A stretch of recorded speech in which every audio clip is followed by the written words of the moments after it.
नमस्कार. Cook with Snehal आमरेमध्ये तुम्हा सर्वांचे अगदी मनापासून स्वागत आहे. आज मी तुम्हाला आंब्याच्या सीझनमध्ये आमरसासोबत खाल्ली जाणारी एक मराठमोळी रेसिपी तयार करून दाखवणार आहे. आमरस चपाती, आमरस पुरणपोळी, आमरस पुरी हे तर तुम्ही नेहमीच बनवून खात असाल.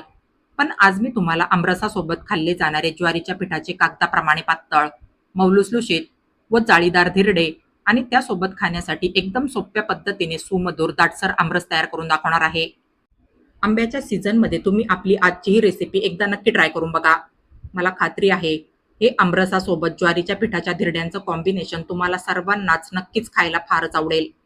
चला तर मग वेळ वाया न घालवता लगेचच आपण आपल्या आजच्या या चविष्ट रेसिपीला सुरुवात करूया. तर धिरडे बनवण्यासाठी इथे मी ह्या वाटीमध्ये हे 1 वाटी ज्वारीचं पीठ घेतलंय आणि ह्या दुसऱ्या वाटीमध्ये हे अर्धी वाटी गव्हाचं पीठ आणि ह्या तिसऱ्या वाटीमध्ये पाव वाटी बेसन मी ह्या ठिकाणी घेतलंय. ही सगळी पिठं मी ह्या बाउलमध्ये घालून घेणार आहे. असं हे प्रमाण घेतलं तर धिरडे अगदी परफेक्ट असे मऊ आणि जाळीदार तयार होतात. घरातील रेग्युलर साईजच्या वाटीनेच मी ही पिठं मोजून घेतली आहे. तर आता ह्याच्यामध्ये मी सुरुवातीला ही पाव चमचा जिरं पूड घालून घेणार आहे. यासोबतच छोटा पाव चमचा हळद ह्याच्यामध्ये घालायची आहे. हळदीमुळे धिरड्यांना रंग फारच छान येतो. यानंतर हा 1 चमचा किसणीने किसलेला लसूण मी ह्याच्यामध्ये घालून घेणार आहे. लसणाचा फ्लेवर तर धिरड्यांना फारच छान येतो. तेव्हा असा लसूण किसणीने किसून किंवा मग ठेचून असा या पिठामध्ये घालायचा आहे. यानंतर अर्धा चमचा लाल तिखट मी ह्याच्यामध्ये घालून घेणार आहे. तुम्ही तुमच्या चवीप्रमाणे तिखटाचं प्रमाण कमी जास्त करून घ्यायचंय. बस तर आता सर्वात शेवटी अर्धा चमचा मीठ आपण ह्या ठिकाणी ह्याच्यामध्ये घालणार आहोत. याच्यामध्ये पाणी घालण्या अगोदर हे सर्व सुके जिन्नस असे पहिले मिक्स करून घ्यायचे. बस तर आता ह्याच्यामध्ये थोडं थोडं पाणी घालून ह्यांना हाताने चांगलं मिक्स करून घ्यायचंय.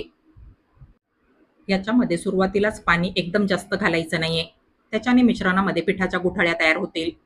तर असं थोडं थोडं पाणी घालून हे मिश्रण सुरुवातीला असं थोडंसं घट्ट भिजवायचंय आणि ह्याला ह्याच्यातल्या पिठाच्या गुठळ्या फोडण्यासाठी हाताने 2 ते 3 मिनिट चांगलं असं फेटायचंय. याच्याने या मिश्रणामधल्या पिठाच्या गुठळ्या तर फुटतीलच, पण त्यासोबतच या मिश्रणाला फेटून हलकेपणा येईल आणि मिश्रण सुद्धा मस्त असं प्लेन होईल. तर हे पहा, सुरुवातीला हे मिश्रण असं भज्याच्या पिठाप्रमाणे भिजवून घ्यायचंय आणि आता ह्याच्यामध्ये गरजेनुसार पाणी घालून मिक्स करून घ्यायचंय. धिरड्यांचं मिश्रण हे थोडंसं पातळच बनवायचं असतं. तर आता आपण हे मिश्रण असं एवढं पातळ तयार करून घेतलंय. याच्यावर घट्ट झाकण ठेवून ह्याला आपण एक 15 ते 20 मिनिट भिजत ठेवणार आहोत. धिरड्यांचं मिश्रण भिजेपर्यंत आपण ह्या आंब्यांचा आमरस तयार करून घेणार आहोत. तर ह्या ठिकाणी मी हे आंबे फ्रीजच्या थंडगार पाण्यामध्ये अर्धा तास अगोदरच घालून ठेवले होते. आंब्यांची देठं पाण्यात डुबतील एवढं आंब्यांमध्ये थंड पाणी घालून ठेवायचंय. तर आता असा एक एक आंबा घेऊन आंब्याला अगोदर पाण्याने स्वच्छ धुवून घ्यायचंय आणि आंबा असा दोन्ही हातांमध्ये अशा पद्धतीने फिरवून नरम करून घ्यायचा आहे. यानंतर आंब्याच्या देठाचा आणि आंब्याच्या टोकाचा भाग असा दाबून घ्यायचा आहे. याच्याने आंब्याच्या आतली कोय सुटी होते आणि आंब्यातली कोय आंबे पिळताना पटकन बाहेर निघते.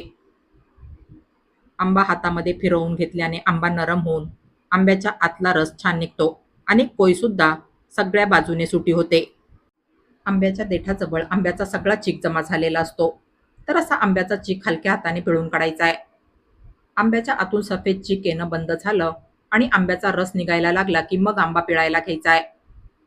तर अशी योग्य पद्धत वापरून आंब्याचा आमरस तयार करायचा आहे. या व्यतिरिक्त आमरस तयार करण्यासाठी सगळ्याच बारीक सारीक टिप्स आणि ट्रिक्सचा सेपरेट व्हिडिओ मी माझ्या या लिंकवर शेअर केलेला आहे. तुम्हाला हवं तर तो व्हिडिओ तुम्ही पाहू शकता. तर आता असा एक एक आंबा घेऊन अशी आंब्यातली कोय अगोदर बाहेर काढून घ्यायची आहे. आंबा नरम करून घेतल्याने आंब्यातली कोय सहज बाहेर निघते. आंब्याच्या सालीचा रस मी अशी ही साल मुठीत दाबून काढून घेणार आहे. आंबा दाखवल्याप्रमाणे सगळ्या बाजूने नरम करून घेतला की आंब्याच्या सालीला जरा सुद्धा रस शिल्लक राहत नाही. या आंब्याच्या कोयीचा रस सुद्धा मी असा हातानेच काढून घेणार आहे. आंबा नरम करून घेतला की आंब्याच्या कोयीचा रस सुद्धा हाताने सहज काढता येतो. रस काढताना जास्त जोर नाही द्यावा लागत, त्यामुळे आंबे पिळताना हात सुद्धा नाही दुखत. तर इथे या बाउलमध्ये मी सगळ्या आंब्यांचा रस काढून घेतलाय. तर आता बाउलमधला सगळा आंब्याचा रस मी या मिक्सरच्या भांड्यामध्ये घालून घेणार आहे. आता ह्याच्यामध्ये गरजेप्रमाणे साखर घालायची आहे आणि गोडाचा बॅलन्स टिकून राहण्यासाठी अगदी चिमूटभर मीठ ह्याच्यामध्ये घालायचंय. आमरस मिक्सरला फिरवताना मिक्सरचं भांडं गरम होऊ नये त्यासाठी आपण ह्याच्यामध्ये या 4-5 बर्फाच्या क्यूब्स घालून घेणार आहोत. याच्याने आमरस गरम नाही होणार आणि जास्त वेळ ठेवूनही काळा नाही पडणार. तर आता सर्वात शेवटी थोडीशी वेलची जायफळची पूड घालून यांना आपण मिक्सरला फिरवून घेणार आहोत. तर हे पहा, इथे आपण हा आमरस या ठिकाणी मिक्सरला फिरवून बारीक करून घेतलाय. तयार केलेला आमरस मी ह्या चिनी मातीच्या भांड्यामध्ये काढून ठेवणार आहे. आमरस शक्यतो कुठल्याही धातूच्या भांड्यामध्ये जास्त वेळासाठी काढून ठेवायचा नाहीये. त्याच्याने रस काळा पडतो आणि चवीला सुद्धा खराब लागतो.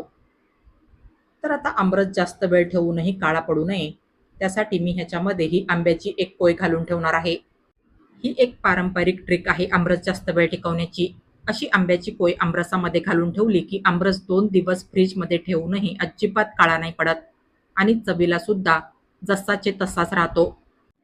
तर इथे आपला हा सुमधुर, दाटसर, नॅचरल रंगाचा आणि ओरिजिनल चवीचा आमरस या ठिकाणी तयार करून झालाय. तुम्ही ह्याला हवं तसं खाण्यासाठी सर्व्ह करू शकता. हा आमरस आता मी फ्रीजमध्ये थंड करायला ठेवून देणार आहे. उन्हाळ्यामध्ये थंडगार आमरस खायला फारच छान वाटतं. इथे आपलं हे धिरड्यांचं मिश्रण सुद्धा भिजून तयार झालंय. आपलं हे मिश्रण थोडंसं घट्ट आहे, तर ह्याच्यामध्ये मी गरजेनुसार थोडंसं पाणी घालून ह्याला पातळ करून घेणार आहे. धिरड्यांचं मिश्रण जर असं पातळ असेल तर तुमचे धिरडे अगदी कागदाप्रमाणे पातळ, मऊ आणि जाळीदार तयार होतील. तर हे पहा, हे मिश्रण आपण ह्या ठिकाणी असं एवढं पातळ तयार करून घेतलंय. हे पहा, चमच्याला ह्या मिश्रणाची अशी अगदी पातळ कोटिंग झाली पाहिजे, असं हे मिश्रण तयार करून घ्यायचंय. तर आता तव्याला तेल लावण्यासाठी इथे मी हा अगदी छोटासा कांदा असा ह्याची वरची साल काढून ठेवलाय आणि ह्या वाटीमध्ये मी हे थोडंसं तेल घेतलंय. तर आता हा जो कांदा आहे याला मी असं उलटं करून ठेवणार आहे आणि ह्याच्यामध्ये असा एक काट्याचा चमचा खोचून घेणार आहे. हे पहा, अशा पद्धतीने तव्याला तेल लावायचा ब्रश आपण ह्या ठिकाणी तयार करून घेतलाय. तर असा हा कांदा तेलामध्ये बुडवायचा आहे आणि ह्याचं तेल तव्याला लावून घ्यायचंय. तसं तर तुम्ही तव्याला तेल ब्रशच्या साह्याने सुद्धा लावू शकता, पण असा या कांद्याने लावलेल्या तेलाचा सुगंध धिरड्यांना फारच छान येतो. गरम झालेल्या तव्यावर असं कांद्याने तेल लावून घ्यायचंय. तर आता तयार केलेलं मिश्रण मी असं पेल्याच्या साह्याने तव्यावर घालून घेणार आहे. हे पहा, असं हे मिश्रण पेल्याच्या साह्याने तव्यावर घालायचंय. सुरुवातीला तुम्हाला हे जमणार नाही. माझ्याप्रमाणेच तुमचे धिरडे सुद्धा असेच वाकडे तिकडे होतील. मी सुद्धा ही रेसिपी पहिल्यांदाच ट्राय करतेय. हात बसला की तुम्हाला हे धिरडे परफेक्ट गोल बनवायला जमतील. मिश्रण खूपच पातळ आहे, त्यामुळे ह्याला परफेक्ट असा गोल आकार येत नाही. धिरड्यांचं मिश्रण तव्यावर घालून घेतल्यानंतर गॅसची फ्लेम लो करायची आहे आणि धिरडं एका बाजूने मंद आचेवर 2 मिनिट भाजून घ्यायचंय. 2 मिनिटांनंतर धिरडं असं अलगद पलटी करायचंय आणि ह्याची दुसरी बाजू फुल फ्लेमवर 1 मिनिट भाजून घ्यायची आहे. तर हे पहा, इथे आपलं हे धिरडं फारच मस्त असं जाळीदार, कागदाप्रमाणे पातळ आणि मऊ लुसलुशीत बनून तयार झालंय. बस अशाच पद्धतीने मी तयार केलेल्या मिश्रणाचे धिरडे तयार करून घेणार आहे. हे धिरडे बनवणं खरोखर फार सोपं आहे आणि खाण्यासाठी सुद्धा फारच सॉफ्ट आणि मऊ लुसलुशीत लागतात हे धिरडे. आमरसासोबत तर हे धिरडे खाण्यासाठी खरोखर फारच टेस्टी लागतात. नेहमी नेहमी आमरसासोबत चपाती, पुरी आणि पुरणपोळी खाऊन बोर झाले असाल तर एकदा असे आमरसासोबत खाण्यासाठी मऊ लुसलुशीत, जाळीदार आणि कागदाप्रमाणे पातळ असे धिरडे तुम्ही नक्की ट्राय करून बघा. अगदी कमी तेलकट पदार्थ आहे हा आमरसासोबत खाण्यासाठी. हे धिरडे तुम्ही एकामागून एक किती खाल्ले हे तुम्हाला समजणारच नाही. फारच मऊ लुसलुशीत, जाळीदार आणि कागदाप्रमाणे पातळ बनून तयार होतात हे धिरडे. हे धिरडे बनवून अगदी दिवसभर ठेवले तरी अगदी असेच मऊ लुसलुशीत राहतात. पहिल्यांदाच मी ही आमरस धिरड्यांची रेसिपी ट्राय केली, पण ही रेसिपी मला बनवायला आणि खायला सुद्धा फारच मज्जा आली. खरोखर हा पदार्थ खाण्यासाठी फारच टेस्टी लागतो. आंब्याच्या सीझनमध्ये तुम्ही एकदा तरी ही अशी आमरस धिरड्यांची रेसिपी ट्राय करून बघा.